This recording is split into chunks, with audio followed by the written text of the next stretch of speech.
ஒரு இன்ட்ரடக்ஷன் மாதிரி, ஒரு அறிமுகம் மாதிரி நான் ஒரு சின்ன ஒரு இன்ட்ரடக்ஷன் கொடுத்து விட்டு அமரலாம் என்று நினைக்கின்றேன். இப்போ மாடர்ன் மேனேஜ்மெண்ட் டெக்னிக்ஸ், மேலாண்மை என்றாலே எல்லா துறைகளிலுமே இருக்கிறது. பிஸ்னஸ்ல தான் இல்லை, வீட்டில் தொடங்கி நாட்டில் வரைக்கும் எல்லா செக்மெண்ட்ஸ்லையும் இந்த மேலாண்மை என்பது அந்த காலத்திலிருந்தே இருக்கிறது. இப்பொழுது கொஞ்சம் இந்த மாடர்ன் டெக்னிக்ஸ் எல்லாம் யூஸ் பண்ணி மேலாண்மை தத்துவங்கள் வகுக்கப்படுகின்றன. இந்த நவீன யுத்திகள் அதில் நிறைய இப்போ ஆர்டிஃபிஷியல் இன்டெலிஜென்ஸும் சேர்ந்துருக்குது. அதுக்கு முன்னாடியே இந்த ஸ்வாட் அனாலிசிஸ், மேலும் பல ஒரு டோட்டல் குவாலிட்டி மேனேஜ்மெண்ட் இதையெல்லாம் யூஸ் பண்ணி நிறைய பண்ணிகிட்டு இருந்தோம்.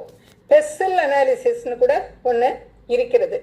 அதாவது இந்த குளோபலைசேஷன் வந்த பிறகு, அதாவது உலகமயமாக்கல், டிஜிட்டல் மாற்றம் மற்றும் மனிதனை மையமாக கொண்ட தலைமைத்துவம்,